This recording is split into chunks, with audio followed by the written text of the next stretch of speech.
안녕하세요. 아트스타계 에디터 박사영입니다. 오늘은 아트스타계에 상장될 작품들을 설명드리려고 합니다.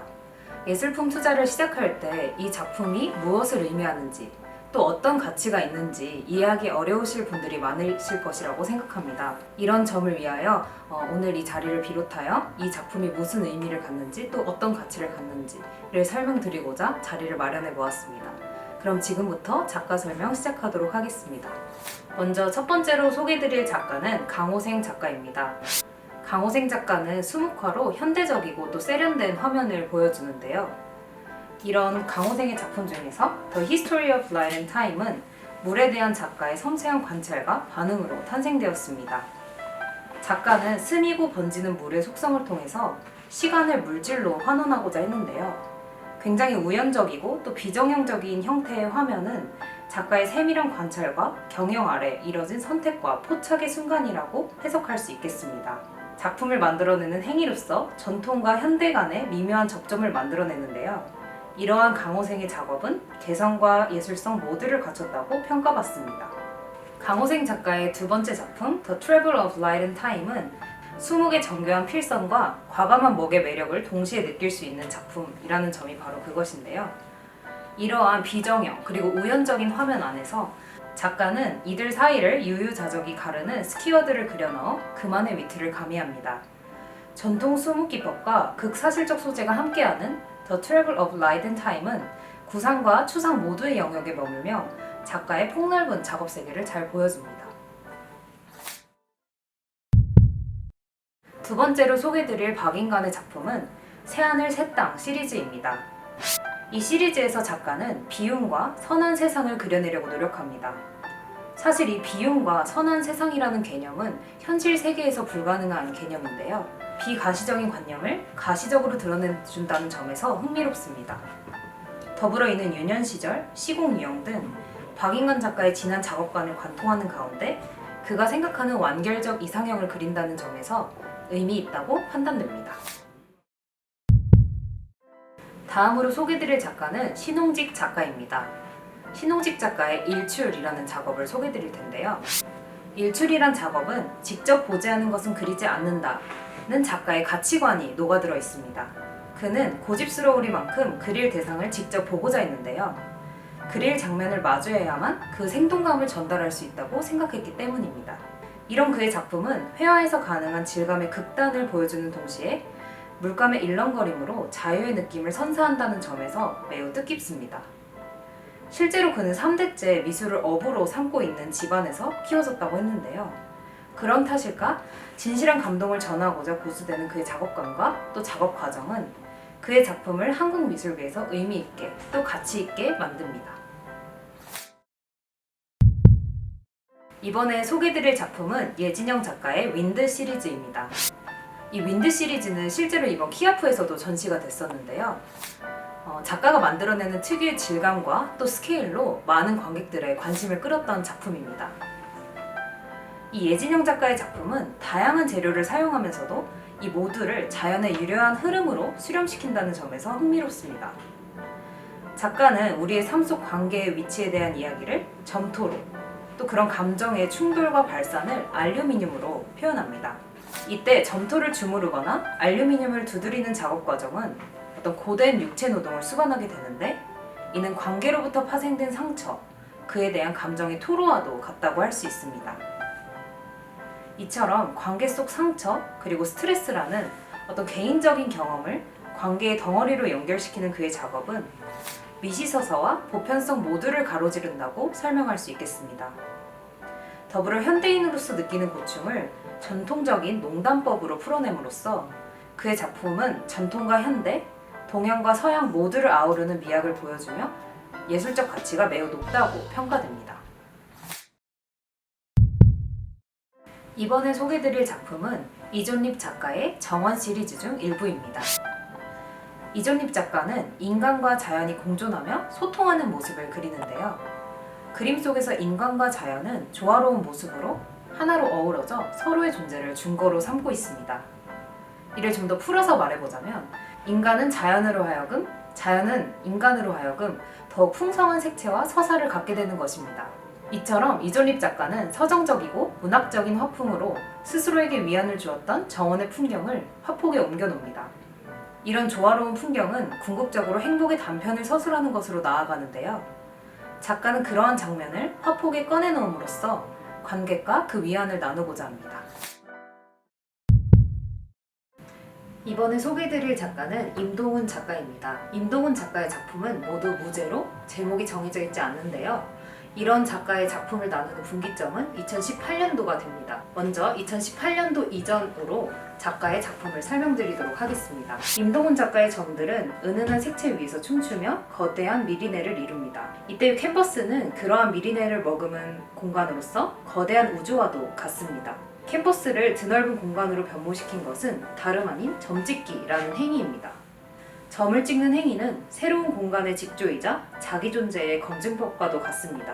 이런 행위는 미국의 추상표현주의를 이끈 잭슨 폴록과도 유사하다고 평가됩니다. 이처럼 서양의 거장과 유사하면서도 점이라는 자신만의 조형 언어로 독창적인 화면을 구성하고 있는 그의 작품은 미술사적 가치와 차별성을 갖춘 작품으로서 그 의의를 높게 가집니다.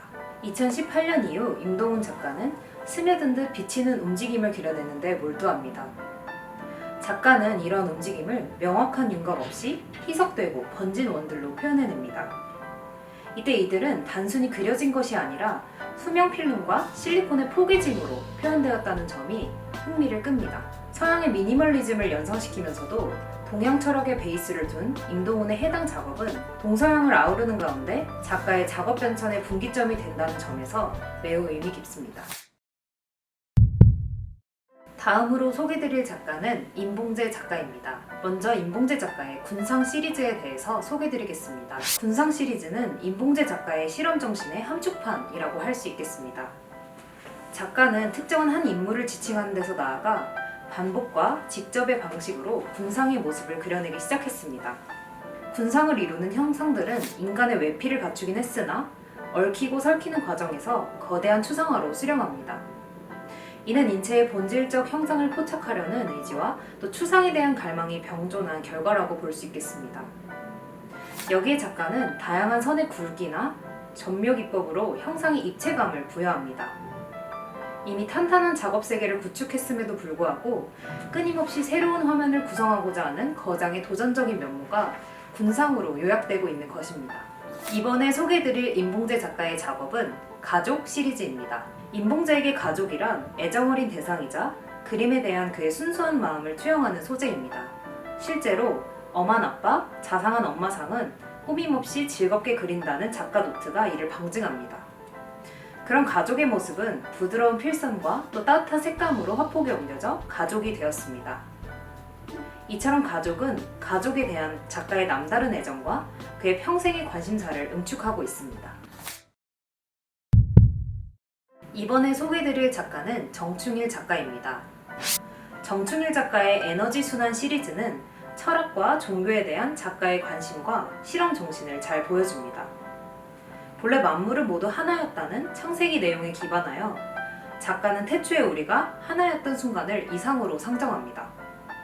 작가는 이러한 이상을 하나의 점으로 표현합니다. 그리고 다른 한편에는 쪼개진 만물을 상징하는 군상을 자리시킵니다. 이런 부분의 긴장감으로써 작가는 어떠한 움직임, 즉 순환을 구현해냅니다. 이 모든 걸 표현하는 데 있어 작가는 돌가루를 섞은 물감을 사용하는데요. 이 두터운 질감으로 인해 작품은 2차원과 3차원 그 어딘가에 위치하게 됩니다.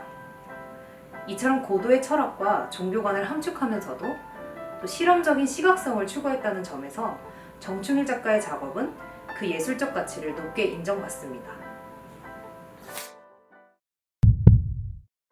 이번에 소개드릴 작품은 고송화 작가의 파동 시리즈입니다. 고송화 작가는 추상적 화면으로서 다양한 움직임을 은유합니다. 이때 구체적인 소재나 상황의 제한 없이도 그 움직임이 능히 이해간다는 점에서 움직임의 본질을 포착해내는 작가의 역량이 돋보입니다. 이를 바라보는 관객은 이내 물에 돌을 던졌을 때, 빽빽이 들어선 건물을 거닐 때와 같은 구체적인 상황을 상상하게 됩니다. 추상으로서 구상의 영역에 발돋움하게 하며 정적인 캔버스에 생명력을 불어넣는 것입니다. 이처럼 움직임의 정수를 포착해낸다는 점, 그리고 한국 단색화와 맥을 함께한다는 점에서 그녀의 작품은 예술적 가치를 높게 인정받습니다. 더불어 파리의 화단 역시 그녀의 작품을 주목하고 있다는 점에서 그녀의 작품은 투자적 가치도 역시 높게 평가받고 있습니다. 이번에 소개드릴 작가는 문혜자 작가입니다. 아트스탁에서는 문혜자의 작품 중에서도 Music for Him to the Immortal Wind라는 작품을 소개할 예정인데요. 문혜자 작가는 리듬, 빛과 같은 비물질적 대상을 꾸준히 화면에 옮겨왔습니다. 이러한 주제들은 대체로 색채의 조화나 대비, 기하학적 형상으로 표현되었습니다. 이번 작품은 그 중에서도 추상만 고집했던 그녀의 관심이 스토리가 담긴 구체적인 형상으로 이해하는 과정을 보여줍니다. 이들은 모두 이전 시리즈와 마찬가지로 삶의 긍정과 생명의 순수함을 나타내는 데 수령합니다. 이러한 그녀의 작품은 폭넓은 해석 가능성과 함께 공감각적 심상을 유발합니다. 열린 화면으로서 관객이 자신만의 감정을 유의할 수 있도록 돕는다는 점에서 그녀의 작품은 예술적으로 높게 가치평가됩니다. 이번에 소개드릴 작품은 김유준 작가의 시간 기억이라는 작품입니다. 김유준 작가의 작품에서는 간결 명료한 단색화의 매력과 동시에 회화의 풍부한 질감을 느낄 수 있습니다. 미니멀하고 평평한 바탕 위에 그 평면성을 약간씩 흔드는 질감이 드러나는 것이 바로 그것입니다. 이런 화면의 작가는 한국의 전통 소재들을 녹여냅니다. 이는 경험한 것들로부터 한국적이라고 여겨질 수 있는 공통 분모를 찾고자 하는 작가의 노력이 반영되었습니다. 이런 작가의 작품은 한국적 정서를 서양 현대미술의 방식으로 드러낸다는 점에서 의미 있습니다. 서양 화가로서 한국의 감수성을 그려내는 김유준, 서양과 동양의 이분법을 소거하는 가운데 한국 미술의 정체성이 무엇인지 생각해보게 한다는 점에서 그의 작품은 예술적으로 매우 가치가 높습니다. 이번에 소개드릴 작품은 김창렬 화백의 회기 시리즈 중 하나입니다. 회기 시리즈는 김창렬 작가의 작업 세계를 잘 농축하고 있다고 평가되는데요. 1980년대 중엽부터 그려진 이 회기 시리즈에서 물방울은 우리나라 고유의 한지나 천자문 바탕 위에 자리합니다. 이런 천자문 배경은 어릴 적 할아버지께 한자를 배웠던 작가의 유년 시절 형수를 은유하는 동시에 해외에서도 굳건히 지켜오던 동양의 철학과 정신을 상징합니다. 이처럼 김화백은 동양적인 분위기의 천자문과 곧 흘러내릴 것만 같은 물방울로 회화의 평면성에 도전하는 가운데 회기를 갈망하는 그만의 서정성을 표현합니다. 극사실적 필치로 응집력 있게 그려진 영롱한 물방울부터 캔버스에 축축하게 스며들기 직전의 물방울까지 물방울이라는 독보적인 주제와 개성적인 표현법으로 화백 김창렬은 물방울 작가라 불리며 많은 사람들에게 사랑받습니다.